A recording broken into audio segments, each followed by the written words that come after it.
Started then. Welcome everyone once again to our latest bi-weekly I4CP Getting Hybrid Work Right call.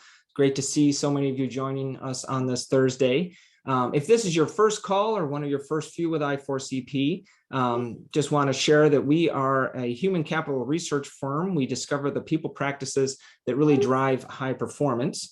What we mean by high performance is defined by revenue growth, market share, profitability, and customer satisfaction over a 5-year period. So whenever we do a study, and perhaps you've done some of our surveys, I want to thank you for that. I always appreciate participants in our studies. We ask questions on various areas of human capital, human research, human resources rather, that we're researching. And then we compare the high performing organizations, that top quartile, according to those 4 financial factors, with the lower quartile, the low performing organizations, so that we can really tease out what the best practices are, what high performers are doing more often, and even find what we like to call next practices, those things that high performers do more often than low, but that aren't widely adopted yet across organizations. For those of you that don't know, we are a member-based research and peer connection organization. Here is just a sample of our many members. Our member list keeps growing and growing. We've seen significant growth in the past couple of years. We've started doing some of these public open calls like this one that you're joining us on today, and some other ones that are topically based. But we also do a lot of calls for our boards, for our exchanges. We do member flash calls on very timely topics that come out of our interactions with our members. And then, of course, the full research is only available to our member organizations. We do make some assets, the occasional study, and obviously a lot of articles and some other smaller pieces available to the broader public. But to really get the main benefits of I4CP, you need to become a member. So again, my name, Tom Stone. I'm a senior research analyst here at I4CP. I'm joined as always by our co-founder and CEO, Kevin Oakes. So once again, welcome, Kevin. Thank you, Tom. Looking forward to some of these upcoming calls that you've got listed here. Yeah, we've got some great calls coming up. As I said, the Getting Hybrid Work Right, as many of you know, is our bi-weekly series. So you see we've got Richard Stone from Mondelez coming up on June 9th, and then Christy from Hallmark coming up on June 23rd. But interspersed between those are some more topically oriented calls. We're going to have Beck Bailey from Accenture on their approach to pronouns and other DE&I next practices at Accenture. That'll be coming up next Thursday. And then on June 16th, we'll have Danielle Monahan from Google talking about their talent acquisition practices, some next practices there, and how they're trying to stand out in this very employee-driven market that we're all living through right now. So yeah, as you can see, we have these calls every Thursday, always at the same time, 11 a.m. Eastern, 8 a.m. Pacific, with the topics varying a bit from week to week. Yep, some great guests there, Tom. In fact, Danielle was previously at Amazon and at Uber, so brings a lot of great experience to that conversation. Yeah, absolutely. Some great brand names there. Something for the members on the call that I want to remind you of, next Wednesday, June 1st, at this same time, 11 a.m. Eastern, 8 a.m. Pacific, we will have a pretty significant webinar call. It'll be our research reveal for the talent imperative study that we did in conjunction with Fortune magazine. So if you haven't registered for that yet, this is for I4CP members only. Encourage you to do that. Kevin, anything you want to say on this study? I know you talked with Alan Murray about it at our conference recently. Yeah, no, I've been very involved in this one, and it's we've got some great data that we've uncovered from it, and I really appreciate Fortune's partnership on it. They brought the CEO perspective more than anything into this whole conversation. So I think it's a good amalgamation of how human capital is feeling about talent going forward, what the future of work will look like, and how CEOs are thinking about talent in the broad context of things that they're worried about. And talent is right at the top of the list, believe it or not, even though there's lots to worry about these days. Yeah, no, absolutely. There is an executive brief that's been available for about the past month or so, and that's available to all. So if you're not a member, you can certainly go out to our website and download that. But for those of you that are members, encourage you to get the full story at this webinar next week.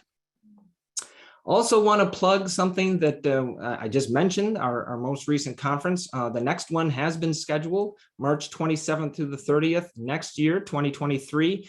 We were able to gather in Scottsdale at the Fairmont, and it was an outstanding event, just like old days in most respects, with one difference, that it is now both in person and virtual. We've been doing the virtual only, of course, for the past couple of years. We were able to do sort of a hybrid event with a great gathering of folks in Scottsdale this past March, and we're looking forward to doing it again next March. I know, Kevin, right now we're in the early days of gathering together speakers for that. I don't think we have anything to announce yet, but I assume you're excited about the prospects there. Yeah, I mean, coming off of this past conference, a lot of people said, sign me right up for the next one. So I think we're going to have a great audience, and we've already got several speakers that we will announce in the coming months that we're excited about. Yeah, absolutely. I've been with the company 5 years now, and I've been to 3 of these, given COVID interrupted us for a while, and they certainly are a top event in the industry. All right, I've got one piece of data often on our Getting Hybrid Work Right calls. For those of you that have been with us for these over the weeks and months we've been doing them, we like to share a little bit of news before we dive into our guest conversation of the day. And this is the one I decided to use this week. Axios, if you're not familiar with them, by the way, they're a relatively new news organization, maybe going back about 5 years.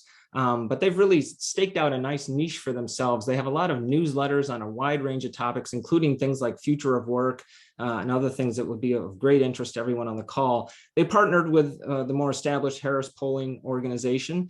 30,000 Americans doing a poll. They come up with a top 100 corporate reputation list. A lot of the same names that you might see on the Fortune top 100 best places to work, things like that, with some variances. But they asked some other questions as part of this recent study. And for those people that did the survey whose job can be done remotely, so not including folks that have to be on site, they asked, how important is it to you that your employer allow you to work remotely, to the extent you really want to. And the interesting thing, they broke it out by generations in terms of the responses. And in some ways not surprising, but to me, the extent of the difference was what was striking. 84% of millennials said that it was very important that they be allowed to work remotely if their job allows that and if they want to. Following that, 75% for Gen X, and then a significant drop, but still well over 50% at 2/3 for both Gen Z and baby boomers. And we can all think of a few reasons why this would be. I think millennials are probably at this point the most likely to have young children, where the flexibility to be able to work from home, might be appreciated. They're also at least somewhat established in their careers. They might be in their, say, 30s at this point, age-wise. Gen X, definitely pretty established in their careers at this point, but also might want some flexibility for child rearing and other reasons. Baby boomers, maybe a little less interested in remote work. If they've always worked on site, why change now at that age? Might be part of the perspective there. And then Gen Z, we have heard a lot from our conversations with you all on these calls and with our members as well. Gen Z, a little bit more difficult if you're brand new, fresh out of college, or at least still in your first job. Not having the in-person interactions, the networking, the onboarding process might be more difficult. Those are my thoughts, at least on this data. What are your initial impressions, Kevin? I'm blown away by how high all of these percentages are, Tom. Yeah. We can debate, sort of the nuances between, millennials and baby boomers, but, it's not a huge discrepancy in the data. What's interesting is that 2/3 of people or more want to be able to do their job flexibly and remotely. And this last bullet point, I think, is probably even more important, just how candidates today, they're demanding this. We hear it over and over again, almost every day, from the talent acquisition professionals and hiring managers that we talk with, that this is the number one thing that candidates are asking about. So not at all surprised by the percentages. And I think we can hypothesize on why millennials are the highest, versus the others. And I think your hypothesis is probably right, but it's really the overall numbers that blow me away.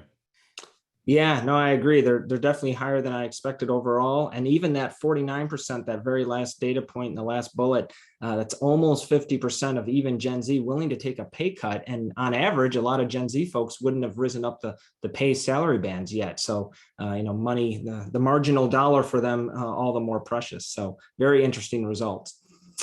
So with that shared, we'll probably circle back to some of those points as we go along here. I'm going to turn it over to you, Kevin, to introduce our guest. Yeah, well, thanks, Tom. And thank you, Anna, for joining us. I'm thrilled to have Anna here, who's the Chief People Officer at F5. And she's someone who I just think the world of. I've done a lot of work with Anna. She and I have co-presented several times together. I think she's one of the brightest minds that we have in human capital. And I'm just thrilled that she could join us today. So thank you, Anna, for joining us once again. Thank you so much, Kevin. It's my pleasure. And thanks for asking. Well, let's start out with just a little bit of an introduction to you, Anna. A lot of people probably don't know this, but you majored in mathematics and minored in economics when you went to college. Not a common background for CHROs or Chief People Officers. And then you were at Microsoft for many years, which is where we first met before you joined F5. So tell us a little bit about that journey and about your background. Great, thanks. Yeah, it's kind of I would say, an unusual journey, but it's been a lot of fun. So after studying math, I thought I would try out kind of some actuarial work. So I worked for 4 years at an actuarial consulting firm doing benefits consulting and compensation consulting. And I quickly realized that I wanted to lead people and ideally work globally. Those were my 2 big passion areas, and Microsoft really allowed that to come to life in a great way. So I didn't think I'd stay this long, but I stayed at Microsoft for almost 19 years, doing about 10 different jobs, touching almost every single part of HR, learning and development, compensation and benefits, HR business partner. It was amazing. And one of the favorite roles that I had when I was at Microsoft was head of HR for Skype after Microsoft acquired Skype, where I moved to London with the family, had a great expat assignment, and really learned a ton. And that's when I decided I really wanted to be a head of HR, because I just loved working with the CEO and the ELT. I loved having a team across the world and really figuring out how to pull different levers to really accelerate business strategy from a people lens. And so that was just an amazing opportunity. So I actually never thought I would leave Microsoft. I loved pretty much every minute of it, And then along came an opportunity to be the Chief People Officer at F5. And I barely even took the call. Finally, someone convinced me to have dinner with the CEO.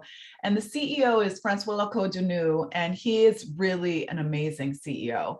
And the way he convinced me to take this kind of big step and big change after being at such an amazing company for so long is he said they were on a massive transformation. So really, it's a security company that has really been based in hardware for 20 years, and they're moving from hardware to software to cloud. And so they were transforming on every vector, from a people perspective, clearly, culture, et cetera, but technology and business. And so I thought that's a pretty unique opportunity to do some of what I did at Microsoft around the massive culture change with Steve Ballmer to Satya, and do that at a smaller scale as the head of HR. And then the kind of icing on the cake for me was to be able to own, we call it global good, once I came in and created the program for it, but it's CSR or philanthropy. I have a huge passion for giving back to the community. So having kind of ESG now, I've expanded my role to own ESG broadly, which is so important for every company right now, as well as the people side. So I took the leap about over 4 years ago now, and it's been a really good experience. Of course, I do miss Microsoft. I always loved it, but it's been a lot of growth and learning, and frankly, massive change and transformation. And your CEO, Francois, is so impressive. You connected us when I was writing the book, Culture Innovation, and I featured you and Francois on the book and the company fairly heavily, because I love what the two of you have done, along with lots of others inside the organization, to renovate the culture of the organization. In fact, I loved his comment that he wasn't using the term renovation at the time, but that's exactly what he was trying to do with the culture. And he was very clear. You've been such an integral part to that. I'm sure some people have heard of F5, and they probably know it by F5 Networks, but you formally have changed the name to F5. But maybe tell us a little bit about the company itself, Anna. Yeah, no, I'd be happy to. So F5's been around over 20 years. We are a Seattle-based tech company. with around 7,000 employees in around 45 countries, with over 2.5 billion in revenue. And we really focus on applications. So, applications are everywhere on our phones and just everywhere. Application security and application performance, for about over 18,000 customers. And like I said before, we've gone through really massive transformation, starting with hardware as our bread and butter, and then massively focusing much more on software and software applications. And not only security, but delivery. How quickly are the apps working? How safe are they? And so it's been really good, especially the transformation to software. It's happened in a way that we were really hoping for. And now we're just doubling down for cloud as well. And we're multi-cloud. So we work with Azure, AWS, GCP, all the cloud providers. So we're agnostic there. So yeah, it's been great. And I want to remind our audience, if you have questions as we're going throughout this, Tom will be monitoring the chat, and I'll assume Tom will interrupt us with any interesting questions. So please put those in the chat. But Anna, let's go back to the culture and talk a little bit about what the culture was, just a couple, 3-4 years ago. And specifically, I want to talk about the BF5 program, which you really have been one of the chief architects of, and how that factored into the change you made in your culture. Yeah, that was, and thanks for interviewing us. That was a lot of fun. We really enjoyed meeting with you as you were writing your book, which is amazing, by the way. I definitely have it here in my office. But this was one of my favorite things coming in. You always want to be able to come in and do some pretty large scale change. So Francois and I doubled down on determining what we thought the culture of the future of the company should be. And we came up with 5 behaviors you can see on the left-hand slide. We call it BF5. And we really engaged our employee workforce across the globe at all levels, all professions, in kind of the creation of what should the future be, and had many, many meetings with the ELT around what do we want to have as leaders, given what we know our strategy is in the long term. And so we got feedback from employees that there was one behavior that, frankly, let me step back and say, we used to have 14 values and no one even knew what they were. They were on the side, and I researched what all companies did, and we're like, we need to start from scratch because it's just not real with our employees. So this was all new, and we wanted it to be very real for what we needed for the long term. And the one behavior that employees said, this really differentiates F5, and we've been like this from the very beginning, was we help each other thrive. So that was the one we kind of got from the crowdsourcing from the employee base of honor your past and really take your strength and ensure you carry that forward. The others were, I'd say, a little bit newer. So we are owners. It really means you take full accountability. You almost act like you own the company in terms of how you operate, that you share talent, you don't hoard talent, all sorts of things. We originally had one called We Choose Speed. Employees, frankly, didn't love that one. They're like, "What? Well, we choose speed at what cost?" So we were agile, and we actually shifted to we make F5 more agile, because Francois and I feel like agility is one of the most important things for a company. You have to be agile, especially as a tech company. The one most companies have is we obsess over customer needs, but we've really doubled down on that really hard. And the one I'd say that we made the most progress on over the last 4 years since we've rolled this out is we create a more diverse and inclusive F5. And employees have told us that loud and clear as we pulse them throughout the year with varying surveys. Massive transformation there, and just leaning in, especially on inclusivity. So really, we put that as our one business metric years ago on our business scorecard, the belonging and inclusion, and made the most progress there. So it's been quite a journey. The other thing we did in parallel, Francois and I think we talked a little bit with you when we were interviewing about the book, is we revamped the ELT completely. So there was only, from the year before Francois started, there was only one person then that is still with us now, and that's our general counsel. Everyone else, Francois and I handpicked kind of the best of the best for that role and really took our time. And I feel so good about the ELT. We went from no diversity before Francois joined, literally, to 44% female EVPs, 2 of which are masters in computer science. Obviously, our CEO is African-American. So we just have a whole different level of diversity at the very top, which I think helps. And the thing we also did is ensured everyone at the top was going to live these behaviors every single day. Because I think that's one of the most important things when you do a culture transform or renovation, is that the leaders not only believe it, but they're living it every day and bringing it to life. So employees then do the same thing. And that's probably one of the biggest, best things about F5 is our culture. And then you can see leadership on the right-hand side. Then the next year, we created kind of leadership principles that we felt were really important. And we used a very data-centric approach with surveys and focus groups with employees and our best of the best leaders to kind of get their best practices and bring it to life with that. Those leadership behaviors are so critical to ensuring that culture renovation happens in the first place and is a success long term. And I've highlighted many times how you and Francois have done such a great job at reinforcing those leadership behaviors. Maybe tell us a little bit about, some of the techniques that you've used to make sure that that happens. Yeah, so many different things to kind of reinforce. I think, when you're going through cultural renovation, you have to pull many levers to make it real. And there's some very obvious things like rewards and recognition so that people feel rewarded and recognized when they live those behaviors. But then there's other things like obviously performance management. We revamped our performance management to be much more frequent connects and discussions we call talent matters, and we infused BF5 and Lead F5 into that.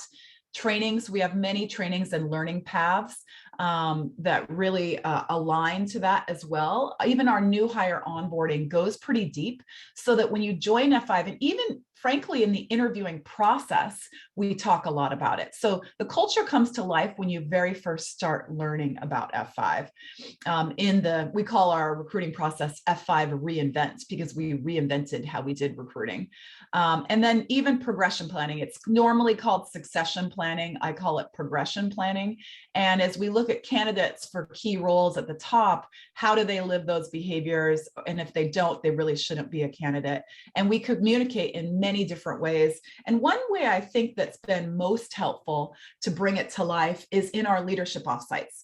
The head of corporate strategy and I, for the last 4 years, have done a leadership offsite with our top 100 leaders every 6 months. And we usually frame that leadership offsite around BF5 and or Lead F5. So it has a business lens, but there's the foundation of this. And that really brings it to life so that our leaders start living it. Got it. Well, what I love about this is the simplicity. I was just on a culture committee call for a different organization that's trying to renovate their culture. And the chief people officer there was advising the team, let's make this as simple as possible. We need to make sure that the employees can understand and remember different values of our organization, because they were starting to go that 14 value route, which I think a lot of companies have, is a bad path to go down. So I love the simplicity. And I also love what you said earlier about agility. How critical that is to you and Francois and to the team. If there's anything that we've learned over the last 2.5 years, it's how important it is to be agile. Mm-hmm. And that, leads me to want to ask you a little bit about how you're looking forward, Anna, to the future of work. I know you've got some flexible work policies. It's called Freedom to Flex, and you've produced a guidebook. Tell us a little bit about that. How are you approaching this with the workforce? Yeah. So maybe I'll give you a little bit of history on how we approach Freedom to Flex. I think it was 3 years ago, maybe 3.5 years ago. I really wanted to pilot something we called Freedom to Flex. And I'm a huge fan of pilots. It gets back to agility. Test and learn a small environment. If it goes well, go big. And so we tested it only with our IT organization in a very small way. And the reason I wanted to do that is it was very much kind of a, you had to be in your office culture when I first joined. And I'm like, let's see if we can make it a little more progressive. So we tested it in IT and gave a lot of criteria around flexible hours, hybrid ways of working, some at home, some in the office, and it worked really well. So we expanded that freedom to flex to the entire company. Now that was around, the expansion probably was around 3 years ago. I don't remember the date exactly, but it was good. We didn't have massive take up, but at least managers got their heads around giving a degree of flexibility. And then obviously when COVID hit, everyone then became remote. So at least we had that way of thinking, and it went pretty well. And then what we did is we really came up with, principles around how do we make decisions, and how do we allow, we call it radical flexibility. So we really allow our employees to decide, do they want to be fully remote, virtual, fully in the office, a resident, or a flexible hybrid model of a bit of both. And majority of employees have chosen having a little bit of both. But we think that radical flexibility in today's market with, the war for talent is tough, is very important. And our employees very much appreciate that degree of latitude. And like I said, having the freedom to flex pilot and then expansion helped us a lot. And then there's other things we're doing to help managers, bring them along on the journey and ensure that they're leading in an inclusive way. So we have something we call a hybrid hub, which has really kind of progressive resources, some of which are pulled, of course, from I4CP, and some are ones we've created in-house as well, on how to best work in a hybrid environment and how to best collaborate in this way. And one very, small example would be one virtual, all virtual. So if you have people around the globe and you have a lot of people in a conference room, if you have computers up and everyone's sort of looking the same way, you can all see the chat and you don't miss someone that maybe is virtual and they feel left out, but you're always having that inclusion factor. For most meetings, we do something like one virtual, all virtual, but we're doing a lot of different things to test. And I think that's a struggle that a lot of leaders are having today, and probably will have over the next several months or years, is just how to make that connection between the remote employees and the on-premise employees. And I'm just curious, are there other things you're doing to make sure that you have that connection between the two? Yeah. So Francois and I talked a lot about this because we were worried about, especially for remote employees that feel a loss of connection. They decided to go remote, gives them a whole new latitude of flexibility, but they miss that in-person connection. So there's a few things we've done. One, we decided people can come in when they want, and they can come in whatever number of days they want. We're not requiring anything. But the thing we did say is, if you are hybrid and you want to come into the office, think about Tuesday through Thursday, because you're probably more likely to see a bigger volume of employees. And then, because otherwise you just go in and you're frustrated because no one else came in and someone else came in on a different day. So we gave just a little bit of guidance there to start to increase the connection. And we set some budget aside for like collaboration, meals together, team events, and a few other things we've done. Learning days as well, I think, has been good to really allow employees to learn either together or in person or virtual. And we focus 1 day per quarter purely on learning. And we're really intentional about many types of learnings that we create and curate, trainings that we curate, whether that's engineering, or it could be wellness, all sorts of things, a plethora. And then we're intentional about, okay, are you going to come in for this? Or are you going to do virtual, and try and make it a little more fun and interesting? And then finally, I think most companies have something like this, but of course we have a manager toolkit that really gives a lot of research and guidance for hybrid work and creating a sense of belonging and checking bias. So that employees feel included regardless of where they're working. And one very simple thing we've done a little bit more recently is something we call Thirsty Thursdays. It used to be called Beer Fridays, but that was years ago. And now that we're doing this Tuesday through Thursday concept, we call it Thirsty Thursdays, where there's non-alcoholic and alcoholic drinks and appetizers and things like that. And that's in our tower, our headquarters, where we have a really nice tower in downtown Seattle. And it's very informal, but we try and host some fun events to give people opportunities to come back. Because I was talking with the leadership team, and we just felt like there was a subset of the population that felt untethered. They didn't feel like they had connection. It had been 2 years. They weren't connecting, at least not in a fun way. So people are coming back more for Thirsty Thursdays to not only do their work. And we did a lot of surveying throughout the few years around, why would you want to come in? What specific reasons? And it's specifically all the surveys, it's to collaborate, it's to meet with people. And then the individual work can be done at home, because frankly, there could be less distractions at home. So people are pretty intentional what they come in for and what they stay at home for. So those are just a few examples of what we've done to kind of increase the connections in different ways. Anna, I love so many of the things, and some of these I've heard before because I've been on calls with the members of your team. But I think F5, your team is great at coming up with very powerful names for all the things you're doing, like even progression planning versus succession planning, because that emphasizes more the development aspect versus only the promotion aspect. Radical flexibility was another one you just mentioned. Even the name freedom to flex, Thirsty Thursdays, which someone else in the chat noted they have a Thirsty Thursdays too. All of these things I think just help if you can come up with that pithy but very accurate and meaningful name for these things that are changes to the culture, changes to policies and processes at the organization. I can only imagine it really helps employees really gravitate to it all. Yeah, I think so. And you know, we didn't make them all up ourselves. Well, I think I learned about progression planning at an NACD, National Association of Corporate Directors conference in DC. I thought that's very cool. So I leveraged that.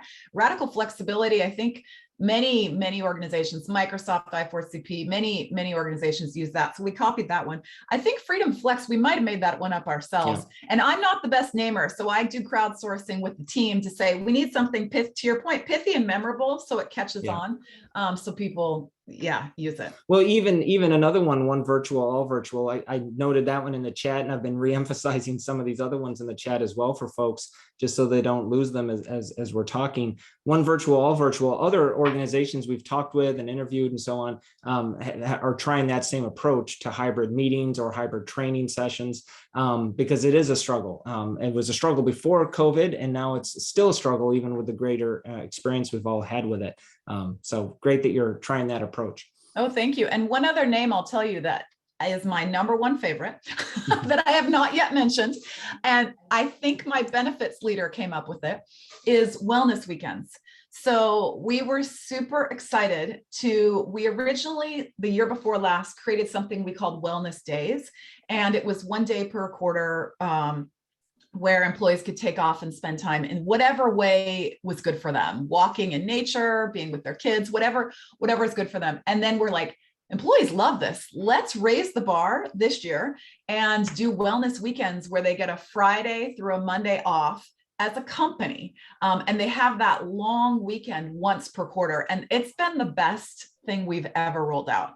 I just don't know. I hope we can keep it. I have to validate that for next year because it's been the best received thing we've done probably during COVID. Very good. You've done a lot of different virtual and live events, though, Anna. You were telling us about some all virtual events you did, like a large Black and Latinx conference. But then you also have done some all in-person events on site with your recent VPs coming together at your headquarters, which are absolutely beautiful that you mentioned. So what was the thinking on the approach to some of the events? How did it work out? And what feedback have you gotten on some of those? Yeah, it's a great question. So maybe I'll start with the large virtual and then I'll go to the smaller in person. So starting with the large virtual, it was really centered around diversity and inclusion. And Francois and I are extremely, extremely passionate about this. And 2 years ago, we really wanted to focus on our Black population and in the US specifically. And we did a lot of research with COQUAL and other entities and organizations, I4CP, to really say, what would be best? And of course, with our Black population within the US, what do they want to see? What would help their career growth, their satisfaction? And we created this conference that was for Black employees, for allies, and for managers. And we did 3 tracks, and it was all virtual. It was really, really good. And then this next year, most recently, just last April, what we did is we expanded it to be Black and Latinx, and we actually did it globally as well. And so we did the same 3 tracks of our Black and Latinx populations, their managers and allies. And it went extremely well. And we did it virtually for so many reasons. Like, there would have been so much travel. And frankly, on the first year that we did it, we asked the question of virtual or in person. It was kind of a split. There wasn't a strong preference for in person. And so we were able to scale in a way we never could have scaled. So I believe we hit over 1,100 people across the globe, and it was a 4.6 out of 5 rating. And we also did learning after the fact. So we did external coaches for the participants of that training. We did multiple things after, so that the training lived on. It wasn't a one and done. That really drives me crazy with trainings. If you just do it and people kind of forget about it. So this is a lived on thing, and it was really well done. And we couldn't have hit that many people if it had been in person. So I think that was great.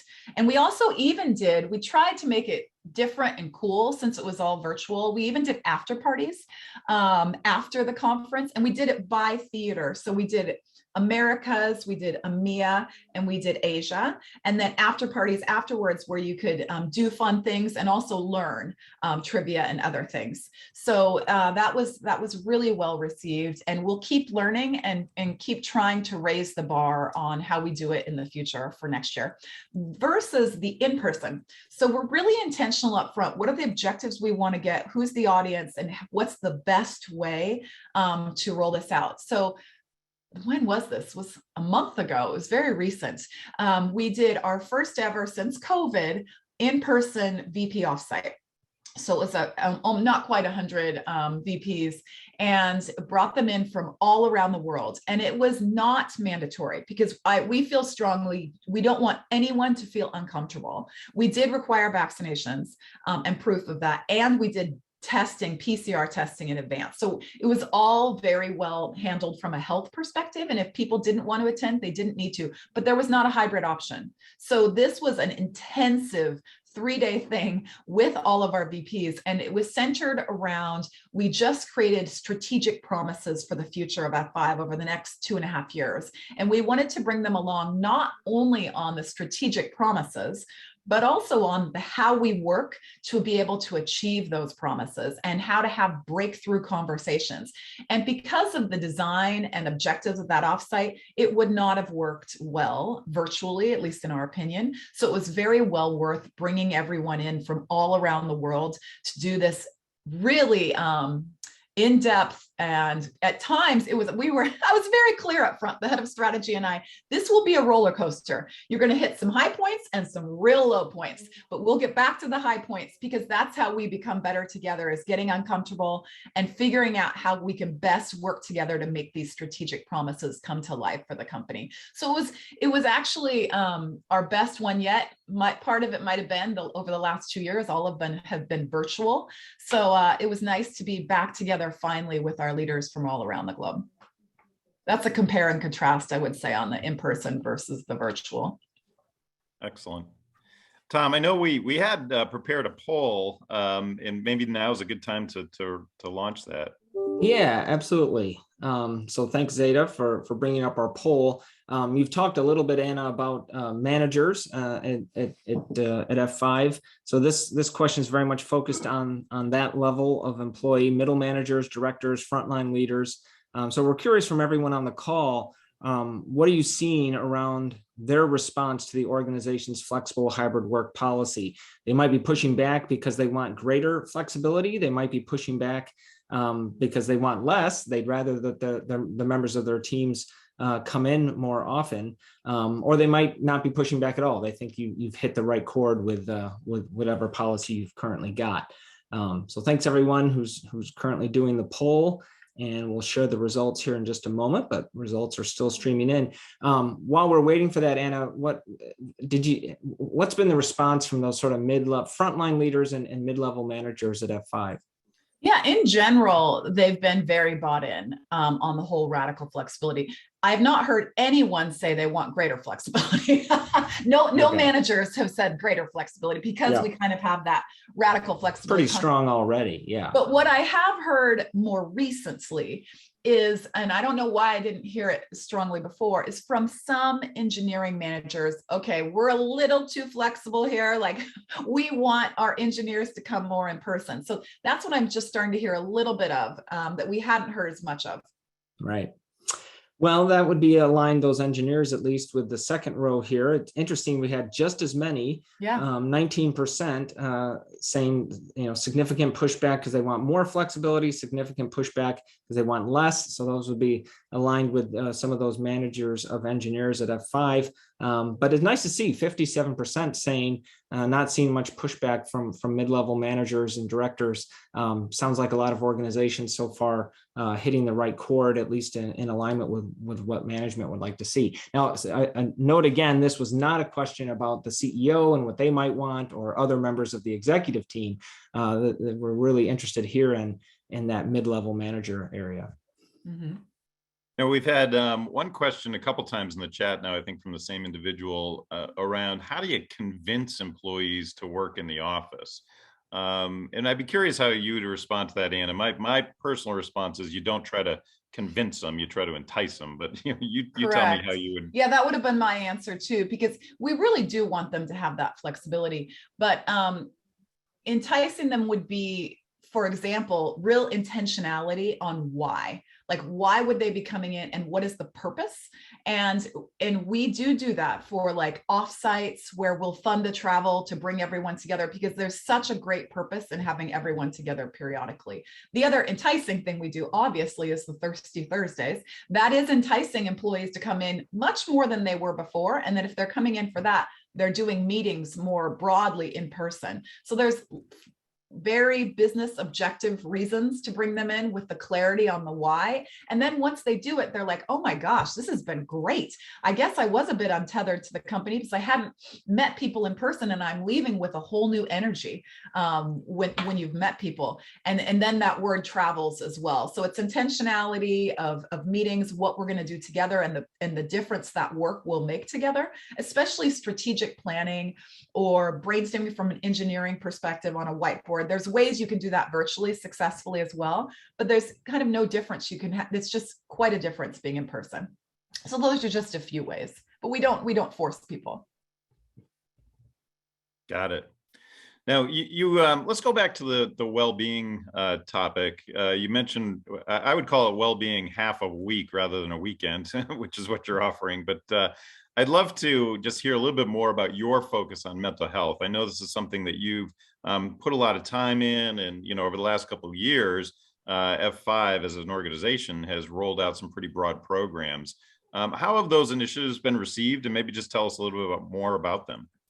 Yeah, so we've rolled out a lot. I did talk about wellness weekends, and we did a very basic also rollout of Headspace, which is a meditation app globally, which employees really appreciated, because a lot of employees didn't really know much about meditation, and having a free app really was nice for them to be able to leverage that.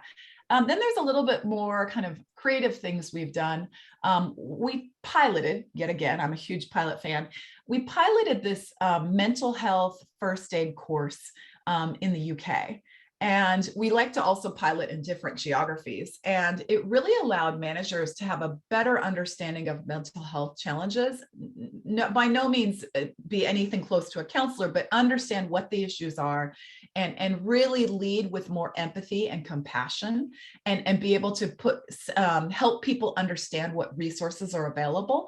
And this first aid training was so well received, and it was for 8 hours. So managers were opting into this first aid training, and there's a high degree of interest and curiosity. So then we rolled out this mental health first aid awareness in different pockets of the world. And in Asia, sometimes depending on the country, it's a little taboo, and it was really well received. I don't remember which country, but we rolled it out in multiple countries, but not all of the countries. And so that's been really increased the awareness for our managers. The other thing, and I always say this, is we can have our employees and managers do things, but we should also be doing them ourselves if we're at the ELT. So we did a 90-minute deep dive on mental health ourselves, and really drove into the issues, and we'll do other things. We did also a VP session. And so we're going to continue the mental health awareness. You can see it on my backdrop. It's Mental Health Awareness Month. And so we do frequent communications to remind people the various offerings we have available. And so, as you know, a lot of times this can vary by country. So if I become slightly US centric, I apologize, but I would use US as an example. So we made a few changes on our medical plan. We upgraded it to allow for all therapists to be covered as in-network, so you wouldn't get out-of-network charges. And we felt that was important, and especially given the demand is so high and there's not as many available. And also we wanted our diverse employees to be able to find more diverse providers as well. We felt that was important. So that was really well received. We've also done mental health webinars. We have an external mental health coach that we work with. So a lot of different things we've tried to kind of tweak our benefits programs, or make sure that our freedom to flex really has that flexibility, and managers understand how to best lead. And then we acknowledge difficult things that are happening in the world pretty openly, which not every company does. And we have a lot of discussion on, is this something we want to take a stand on? Is this something we don't want to take a stand on? There's never a perfect answer. But when we've done that, we've seen a lot of support from our employees. And I would also acknowledge, we didn't send an email on this, but the sadness of the shootings, I'm just so appalled. It's so tragic. First Buffalo and then Texas. It's just terrible. So we want our employees to have, a space for grieving, space for talking.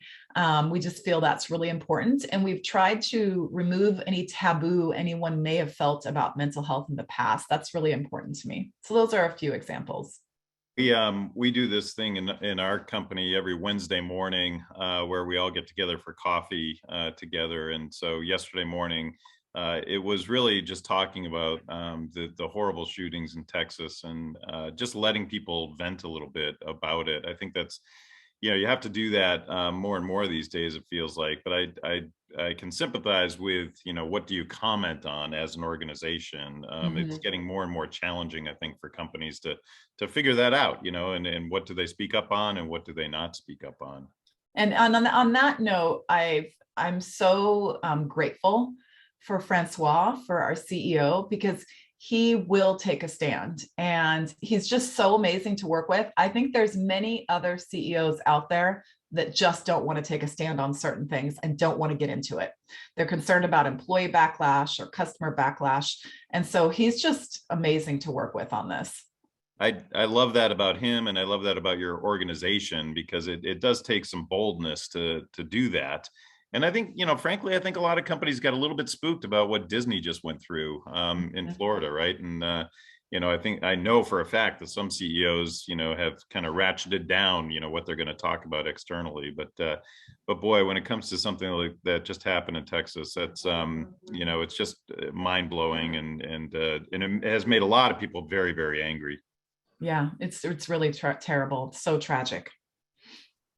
So Anna, we've got about 10 minutes left. I wanted to hit on a couple of other topics with you. But first, we did have a question from Carla in the chat, a follow-up just on the mental health program that you piloted in the UK, and then I think have expanded since. Was there a vendor that you partnered with on that? Yeah, it varied. I actually think Eric on my team, my VP of compensation and benefits, was on earlier. I don't know if he still is, but it varied by theater. So Eric, if you're on, if you can provide a few of the examples, that would be helpful. And then our EAPs actually vary a bit as well. But for the mental health first aid, I don't know if he's still on or not. I thought I saw him. Because I don't want to get anything wrong, because we used it Fair enough. differently by country, because we wanted to make sure, especially in Asia, that it was more relevant within the country and not, especially, we try not to be US centric. Eric, oh, you're via my name. That's funny. You'll provide later to I4CP. We'll send you the names. Yeah. Yeah. Yeah, very good. Yeah, you mentioned that the reaction expected might have been a little different in some areas, but it sounds like you were pleasantly surprised at the reaction in Asia and other theaters. So yeah, I think good. people appreciated to be able to learn about that in a very open way, and with such intentionality, especially given the needs that our employees have. I mean, mental health is increased, the needs have increased dramatically. It's stating the obvious in the last few years for so many reasons. Speaking of needs, one of the needs that some employees have, your newest new joiners to the organization, is your onboarding process. So I'd just like to hear for a couple minutes, how has that changed over these last few years, given that you were already introducing Freedom to Flex, prior to COVID, had you also already changed the onboarding process to make it more virtual, or what? Yeah, we had digitized just prior to 2020, but pretty right around there. So that timing worked like couldn't have been better. Because if that wasn't digitized, that would have been really, really challenging. So we launched ServiceNow for HR globally. So that allows all hires to go through a totally digitized onboarding experience that even can start a little bit before they onboard. So they really get a sense of how F5 works and what we do, and also keep them warm. So I've heard a new trend of employees sort of agreeing to start and then not showing up. So we want to keep them warm and not have that happen at F5. But anyway, we also launched Law Logics in the US to digitize our I-9. We were a little bit behind on that process within the US. So that was good. We got that done. And then we had an IT new hire session to really get new hires set up much more easily while they were at home, with one-on-one office hours as well that new hires could sign up for after orientation, so they can get that one-on-one help in a virtual environment. It was a big shift because everything was so much more in person before. So that timing that was done just before was very helpful. And then, as I'm sure all of you on this call have done, we did like new hire channels and teams for America, so they could get to know each other in kind of a cohort environment and have that connection with each other. And then one other little cool thing we did, it's kind of minor but a little bit fun, was new hires can select and order for free their own swag kits in the Americas.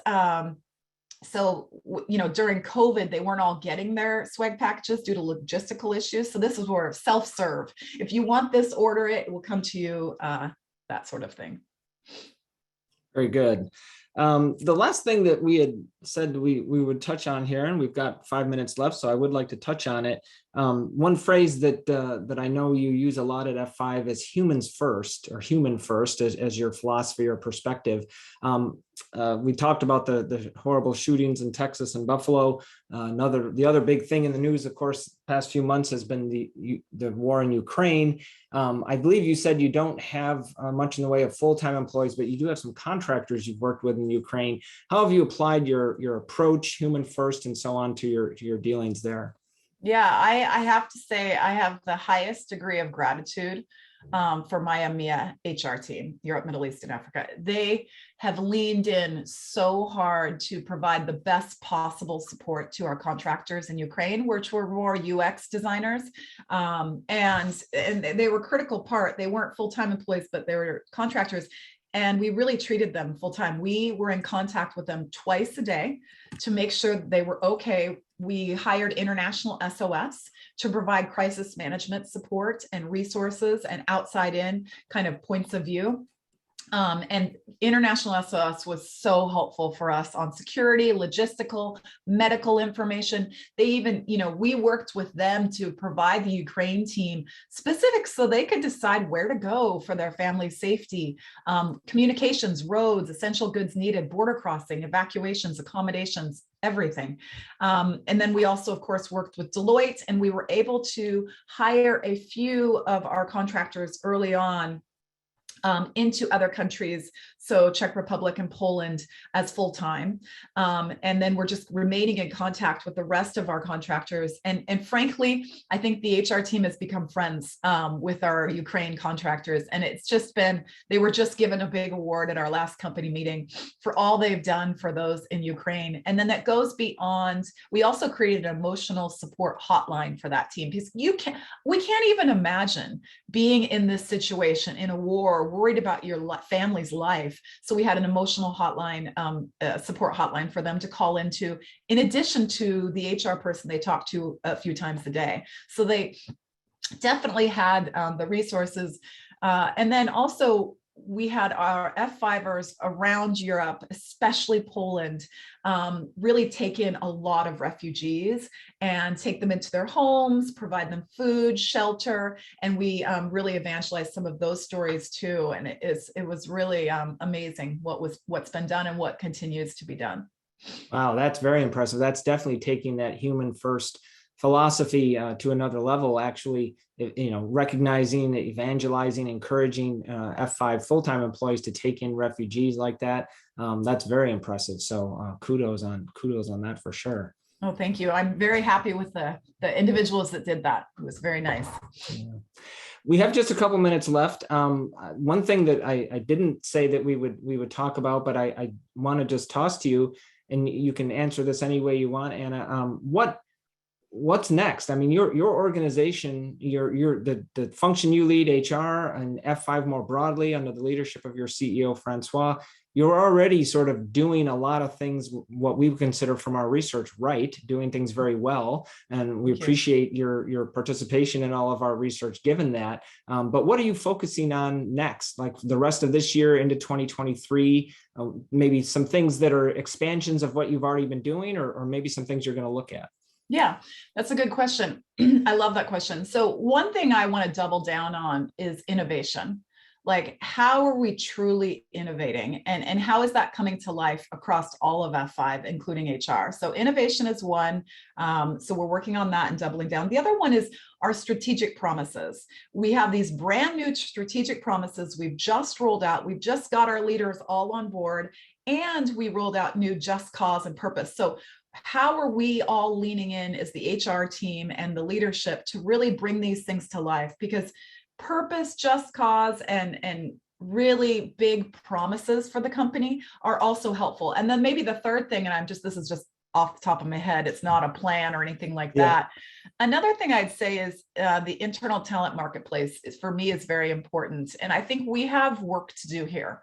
Like, I think what we're doing is some change management around how do we get our managers to better share talent and make it a friction-free environment where talent can easily move so they don't go externally.